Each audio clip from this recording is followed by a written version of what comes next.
Hey, Las Vegas. Thanks for joining us back here on Vegas Realty Check, your local Las Vegas real estate news show. And I'm Trish Williams. And I'm Tiana Carroll. Welcome back, you guys. And today we have your monthly market update. We are in September 2023. Can you believe? I cannot believe. Oh my gosh, why is it? This year has gone by so fast. But we're here, so we're going to be talking about August numbers.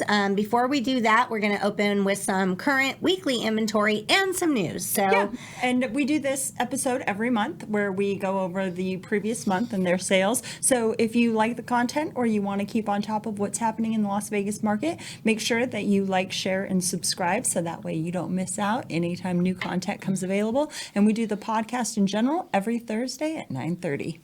Yes, ma'am. All right. And you can follow us on Instagram at realtycheck.vegas. We have different video clips from what we're talking about, and we post pictures and things like that of things that we're doing out in the world on there. So follow us, talk to us, communicate. Just a little insight to our week between episodes, basically. Yes. So we love the comments and the interaction. So please do. So join us. Yes. Before we get started, like this week, we had like crazy floods, right? The hurricane passed and we all survived because nothing happened. Yep. Yeah. We just had rain a couple days before the hurricane, but nothing that was noteworthy for us. For us, yeah. I mean, we got some rain, yay. But these floods over the, what was it, Friday and Saturday? Way worse than the hurricane they warned us about. Right. We got warning for days like Hurricane Hillary's going to come up the Gulf of Mexico. It's going to destroy San Diego and Vegas and Phoenix. And it's going to be the worst. And we're like, oh, okay, I'm ready. Yeah. I'm hurricane-proofed my house. And then nothing. And then a week later, we didn't hear anything. And all of a sudden, my courtyard is a pool. I'm like, so it's flooding here. Great. So I seen a story of a homeowner over on Tropicana and Mount Vista whose wall fell over. Like the floodwaters like lifted this wall and it fell over. So like crazy happened. So both days I happened to be in the world during, because if you're not familiar with how flash floods work in the valley, we have miles and miles and miles of underground tunnels, and the rain comes and within a half hour it's madness and chaos. Those channels are filling up, and then 40 minutes later, it's gone. Mm-hmm. You wouldn't even, it moves out of the valley really, really quickly. They take it out and dump it into Lake Mead. Yay! But in that half hour, there is craziness that happened. Yeah. That lady lost her wall. There was signs all over Summerlin Parkway that had been mangled. Here are these huge metal trusses, and they're like mangled on the side of the road. Trees were uprooted. Cars were stalled out. I mean, madness. It's a lot that goes on in a half hour. It is a very active half hour. Right. And Sunrise Mountain, which is always, if you ever look at that mountain, it's always just dry and deserty. It's where the sun rises. It's like the hottest mountain in the valley. Had waterfalls on it. Yeah, like I saw your post. Yeah, and there was like different videos going around that like showed close-ups of the waterfalls. It was beautiful, but amazing. It's beautiful. Yeah. It's beautiful when the water comes off those mountains, but that's what it is. It's just a big torrential downpour, quick and flash flood, and then it's over. Yeah. And it happened 2 days in a row, so we got it twice. Yeah, it was fun. We needed the rain. Yeah. So, yeah. And then I read the reports that they had raised Lake Mead's water levels or whatever. Mm-hmm. And an inch, that doesn't sound like a lot, but that's like something like 200 million gallons of water. Usually when it rains, my pool is not affected. Like the water levels in my pool don't raise at all. And I was gone for the weekend, so I did miss all the floods, which I was glad not. about. I came home to a lake in my garage. The courtyard had overflow, and then the next spot was the garage. So it flowed from the courtyard through the garage out to the street. And I was like, okay. Wow. So I have an indoor water feature for a half hour. Yeah, exactly. So my pool levels actually raised, which I was like, wow, we actually got a lot of water. So that's good. And speaking of mountains, what you last got? week on the show I had mentioned that the Black Mountain, is it a volcano? Is it not? Oh, is that a rumor? Did you research that? I did. I researched it. Is it a volcano? It is a dormant volcano. So Very Black good. Mountain is a dormant volcano, and in addition to that, there's another large dormant volcano that's at Lake Mead, along the north shore of Lake Mead. It's called. Do you know if that's on the Las Vegas the Nevada or the Arizona side? On the Las Vegas side. Okay. The Hamblin Cleopatra volcano and it is split into sections that go for 12 miles. Originally, it was 3,000 feet high. Oh. So it's a bunch of little volcanoes now, but they're all dormant. They're inactive. Don't worry. But I don't know. The world's changing. That might be different in a few years. keep an eye on those. Another thing about Black Mountain is it's the spot where most of the radio antennas and all of those things for the valley television show, they say, perched atop a Black Mountain. Yeah. So that's where all the telecommunications happen. Yep, that's the spot for that. So that dormant volcano is now providing airwaves, TV, radio, valley. all of that stuff to us. Yep. So how much inventory do we have for this week, single family? All right, this week we have 3,599 available homes to purchase in the valley across all price points. Okay. 398 of those sold this week, which is for the end of the month. That's a low number. It is a low number, but we had that spike like in week 3. That it was a little bit higher. And then we did have a big price decreases this week of 438 properties that went under or price decreased. So last week we saw a lot of price decreases too, and when they did that, we saw just about 30 of those homes move, like it helped it out. This week though, that didn't happen with those price decreases. Only 18 of those sold. Yeah, and the 5 number was contingent upon sale. We have 5 contingent upon sale properties on the market, which is not much compared to what we've been seeing. Nope. I think when that first came out as a status, then it kind of made like, oh, we can use this, but I don't know that everybody in the valley is utilizing it yet. Yeah, or maybe it's an indicator that we just don't have the buyers that we did when it first started 6 weeks ago or 8 weeks ago. I do see a shift in the market, a little bit of slowdown. I do too, and I'm thinking it's going to be temporary. We usually get some activity around October, November. Yep. In just every year. So I think that's going to come back. I hope it comes back. Yeah. Well, last week I would have been all gloom and doom, like, oh, it's, there's nothing going on. It's dead in the water or whatever. But just every time I think a few days go by of nothing happening, then something happens. And then it's like, oh, okay. So we're working again. Got it. Yeah, the thing is we still have really low inventory. As long as we have low inventory, it's going to just hold our market pretty stable. So, yeah.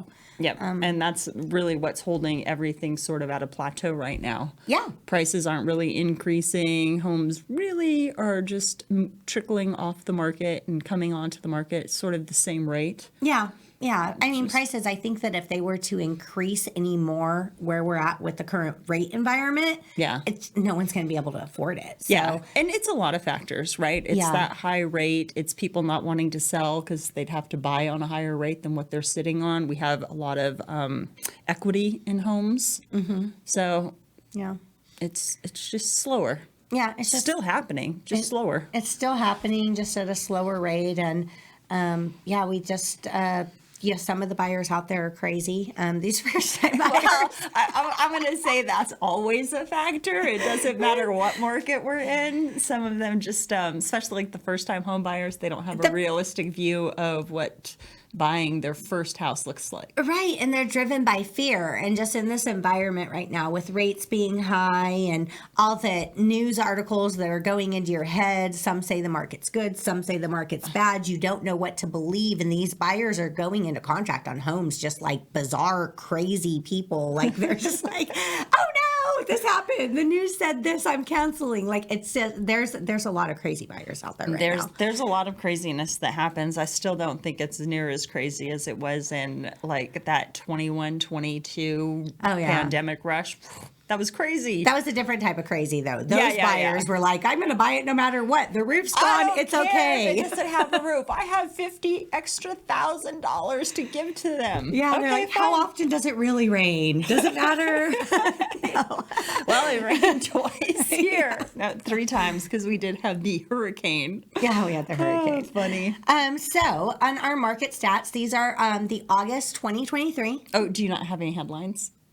Oh, no. Do you have headlines? I have a couple headlines. Okay, let's listen. I just wanted to shout out to the Las Vegas Global Economic Alliance. They are now creating and evaluating new business water consumption. So they're creating a tool. So when they bring businesses into the valley or help facilitate the deal, they're kind of like the middleman between like a business owner and the government, trying to facilitate getting that business here, all of the permits, what they're going to need. Okay. They have now changed their focus onto sustainability and development for Southern Nevada, along with the Water Authority, and they are working on a tool that would help rate businesses and their water consumption, so people coming into the valley don't suck up all of our water. Good. Like, we're not going to have bottling companies coming into the valley. And then they talked about the giant industrial project that's coming to North Las Vegas. 879 acres in the Apex Industrial Park was planned to build 11 million square feet of industrial projects. Wow. Have you been to that area of I Las have. Vegas, that like new Yep. extension along the The 215 north? Yeah, before- It's like the city of Amazon. Yeah, the city of Amazon. It is. I went over there the other day, just like, I had to go to some event that happened to be in that area. And I that haven't. was the foodie event. That was the foodie event, Yum. yes, I with missed- Chef Vic Vegas. Yep, yep. And I'm over there, and I haven't been in that area yet since it's expanded. I was like, what in the world? How many Amazon buildings do you need? All of them. This is a big valley to service, and if I know some people who get Amazon packages every day. I might be one of those people. Yeah, you're one of the like half dozen people I know that are like, every day there's a, hey, you have an Amazon package. Hey, you have an Amazon package. I'm not that way. I'm a subscribe and saver. Everything comes at one time of the month, and I'm just done. Yeah. I could not believe just all the buildings over there. I didn't even know the freeway got extended over there. Oh, yeah. It happened all of overnight. Well, it didn't happen overnight. It was during the pandemic, a lot of stuff changed because nobody was really out in the world, and they were just knocking out construction. But now they are going to go ahead and add another 879 acres. And how much office space? 11 million square feet of industrial space. So that whole area is going to basically be like the industrial area of the city. Well, the city planners and stuff, they're really good at sort of dedicating where things will sort of go. So all the industrial that is in Las Vegas is going to be, well, North Las Vegas. Is that still north? Or I guess we're already back into Vegas on that side of the freeway. Yeah. We've gone through. It's northeast. It's more east side. So, yeah, that's all happening. It's crazy. Yeah, that is crazy. Yeah. The city Yep. growing. More Yep. jobs. And then on a different note, because we're, our big thing is people say that we don't have water and that we have terrible school districts or whatever. So Mesquite has just opened a STEM center for their local students. Oh, great. So that is great. So even in a rural suburb of Las Vegas out in Mesquite, there are going to be opportunities for families out there in STEM. That's awesome. That is awesome. The Mesquite has the Pomegranate Festival every year, right? Yeah. Is that's Mesquite? That small little town. They have a pomegranate festival. Everybody gets out. You can get a lot of pomegranates. Yeah, and Mesquite's known for like the golf course and staying at like Casablanca, getting a massage, having a day of golf, little escape from the city. Kind of a retirement community, but not age restricted, right? Right. Yeah, it feels like a retirement community. It's not. It just feels like it. Yeah. Just kidding, Mesquite. Congratulations on STEM. Yes, awesome. All right, so that's it for my headlines. Now we can go on to all of the numbers. All right. So quick facts, year over year change in closed sales, all properties, we're talking single family residences and condos and townhouses, we are up 0.7%. Yes, So we are. like a 1% change, not bad, not much difference. So these numbers are the closing out at the end of September. Those are the closed sales. But the year-over-year change in homes for sale, all properties, and this is including townhomes and whatever, is down 55%. Yeah, well, that's because last year we were in the 8,000s in inventory around this time of year. I don't remember what August was, but September of last year, the numbers were 8,000. Yeah, So that's a lot more homes available for sale than our, 3,599 today? Yeah, absolutely. So we are definitely seeing some substantial changes in inventory there. New listings closing out in the end of this year. So August 2023, we closed out with 2,779 new listings. Last year in 22, at the same time, there was 4,306 new listings. So we're talking almost half. Yeah, that's down at 35.5%. Pending sales, those numbers aren't that much the same, or that they're much almost different. identical. Yeah. So the actual pending sales, which is pretty crazy, thinking that we had almost double the inventory, to have those pending sales be 2,114 in 2022.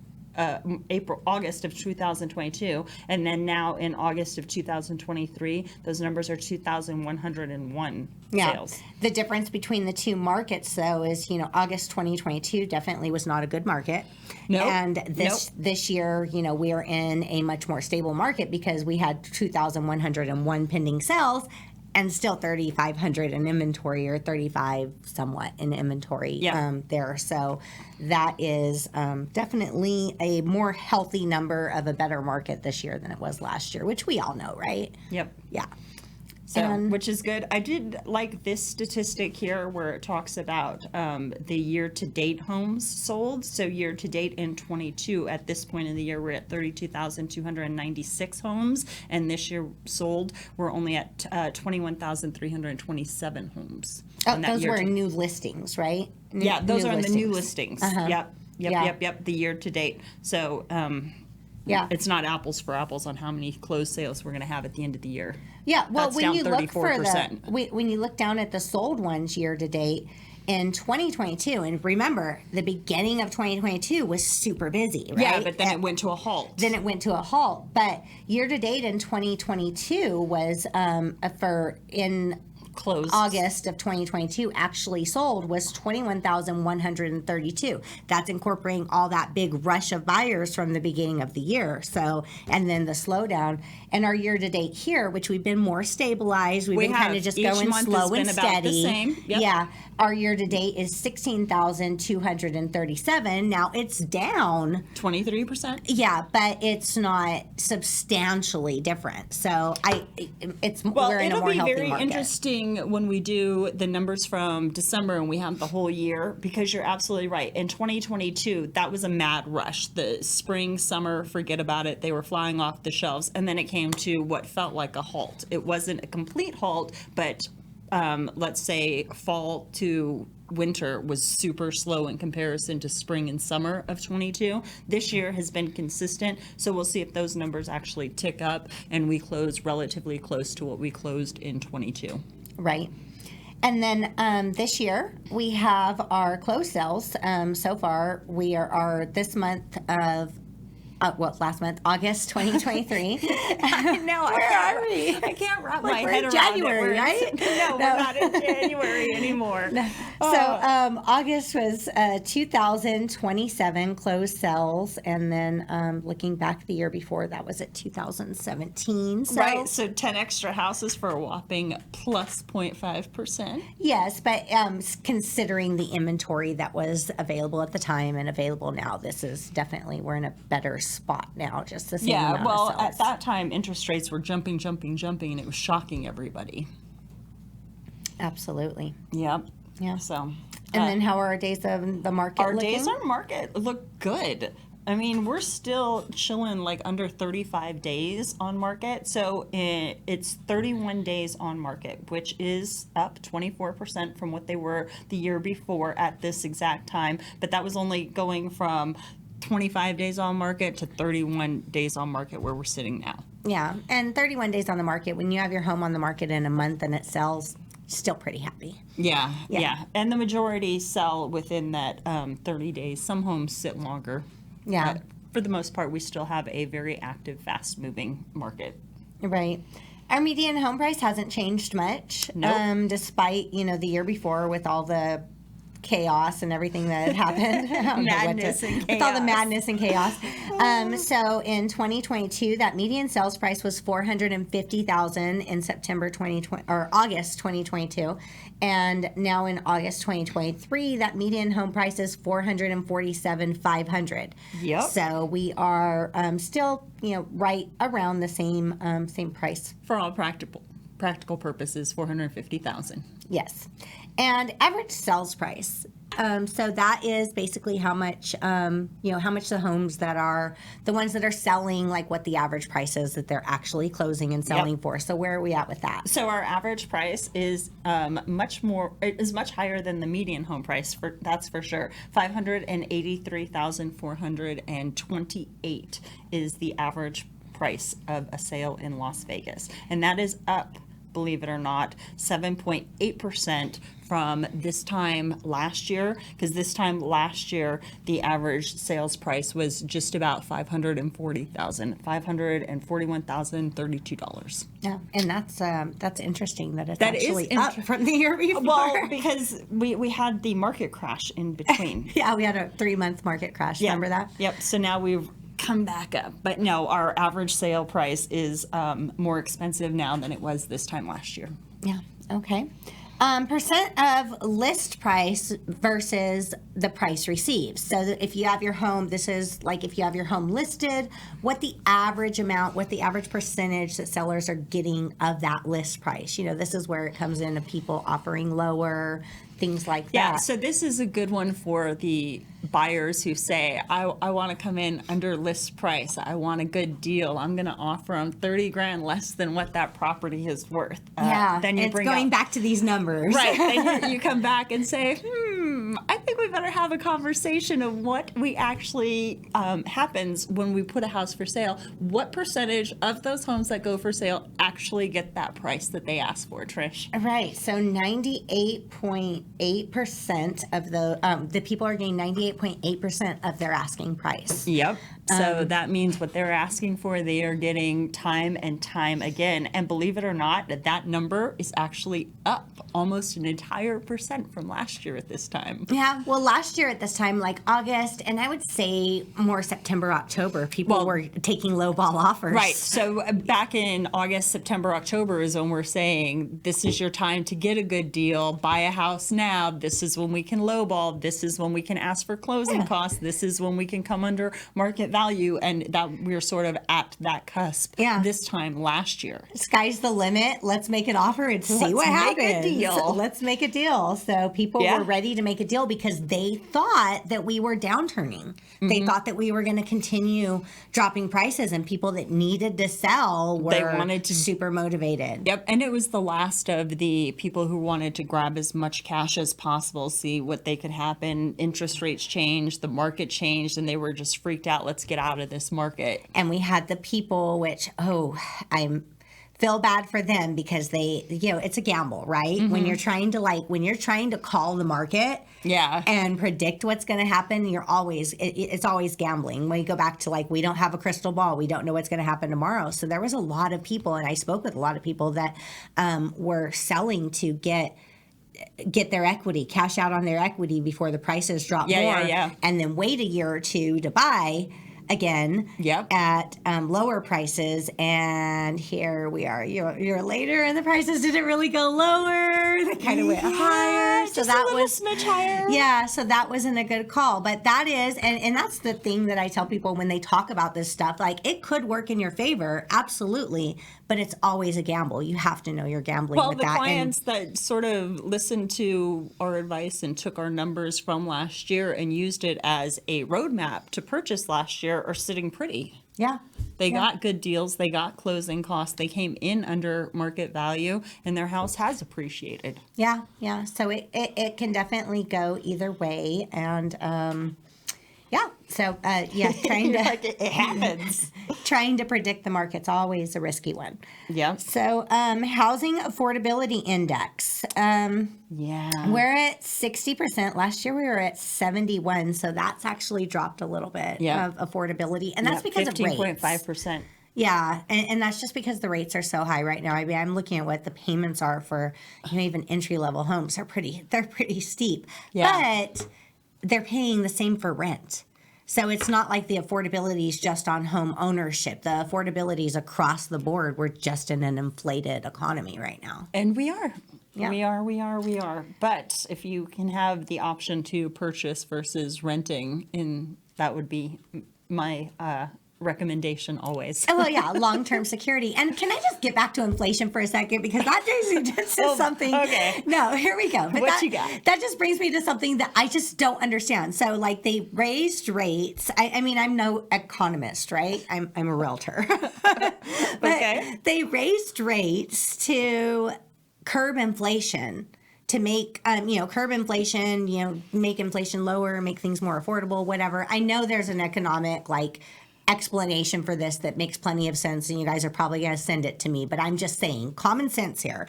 They raise it to curb inflation, but instead that makes homeownership more unaffordable. And how is that helping anybody? Okay, so my understanding, and I could be wrong because I am not an economist either, but my understanding is the Fed wants to curb that inflation down to 2%. So they're going to continue to pump the brakes to make sure that goes down to that 2%. And until that happens, they're going to keep pushing those homes and those interest rates, which make them unaffordable, sort of out of the way. I think they're kicking the can down the road a bit. But they don't understand. People are still buying homes. They're not that's not stopping. I don't know why they haven't got this yet. People still want to buy homes and they're still buying homes. But because of all this, they're just making those payments and making it harder for people to afford those homes, which just doesn't make any sense. They're not helping people. Well, I think they're trying saying. to stop it. Well, they can't stop it. The buyers are not stopping. People do not want to stop buying homes. So leave them alone and get our rates back to normal. So yeah, that'll be a minute. That'll be a minute. Yeah. So inventory of homes for sale. Oh my gosh. So last year we were saying 8,000 and it looks like it was a lot higher than 8,000. It looks like a lot higher. I didn't pull August of last year because this whole doing August number at the beginning of September, I pulled September's numbers, and September's numbers were about 8,500. So apparently in August of last year, we had 10,044 homes versus the 4,268 homes we have available now. That's down 57%. Wow, that is insane. That was a lot of inventory. So month supply of inventory, that's basically how many months of inventory do we have before we could sell out completely if nobody else were to list a home. So we're now at 2.2 months of inventory. Yeah. And last year it was 3.7, which at 10,044, that still seems like a low number, right? That seems low because that 10,044 would have been considered a buyer's market. And that seems like we should have had 4.5, 5 months of inventory. That's obviously not what these numbers reflect, though. Yeah. But that's my recollection of how it felt. Yeah. If that counts for anything, it doesn't. Yeah. Yeah. So, and then when we go into the townhouse and condo overview, just real quick. We won't get as detailed with those. Yeah. So, new listings at the end of the month, we had 770, and pending sales at the end of the month were pretty close. Pretty close. 632 homes that were pending sales. Yeah. And then which was even pretty dang close, was the closed sales, with 651 of those townhomes and condos that sold last month. That's a good number. That's actually up from the year before. Yeah. Almost 612. Yep. Yeah. Yep. And days on the market until sales, they're a little bit lower than the single family inventory at 28 days on the market versus 31 single family, but still not a big variance there. Yeah, not big. Like I said, people always ask me I want to buy a single family home, especially first time home buyers, as if townhomes and condos weren't going to be a good investment. But when you look at the numbers, our market for townhomes and condos in the valley is pretty healthy. Yeah. Their median sales price raised 9.5% from 2022. Can you believe that? But we've been seeing them a lot higher. So people are like, hey, I want to, buy a place under 250. How about a condo and townhouse? Well, good luck at 250 because those aren't even the prices. Yeah. The median home price range for condos and townhomes is $290,000, and the average sale price is $308,000. Yeah. So if you're throwing around around 250. You're not even really being No. accurate with what's going on in our prices for condos and townhomes. Yeah, those prices have increased substantially. It's again those first-time home buyers, they're trying to get in this market before it goes up any higher. Yeah. So 99%, they're getting 99% of their list price. Yeah. That's like, darn good. if you put a condo up on the market for market value, it's going at market value. It's going at market value. It's going for the price asking. They're definitely there. So the affordability index is actually way better on condos and townhouses. Totally. Than Last year was like single at family. 121, and now we're at 93, which gives Still a good buy. Yeah. Still able to afford those payments. Still a good good place to be. down 23% from last year. Yeah. Inventory of homes for sale, 1,098, and Yeah. 2 months supply. Yeah, we got 2 months. We got a little more in the single family residence than we do in the condos, but we still have a couple months of supply. So Yeah. if you want to buy, you can contact us. How do they get a hold of you, Trish? 702-308-2878. That's my cell phone number. Make sure to follow us on Instagram at realtycheck.vegas. And Tiana, how do people reach out to you? Well, they can always call or text me at 702-379-9948. And we do these market updates every month. So always tune in for those. They're the second week of the month every month. But we're here every week. Every week. Every week. So we are going to see you next Thursday, 9:30 a.m. And thank you so much for tuning in. Thank you so much for tuning in. If you find this valuable, make sure you like, share, and subscribe. If not, you won't be able to see us next week, and we want you to come back. So until next week, Vegas, have a great week. Bye. Bye.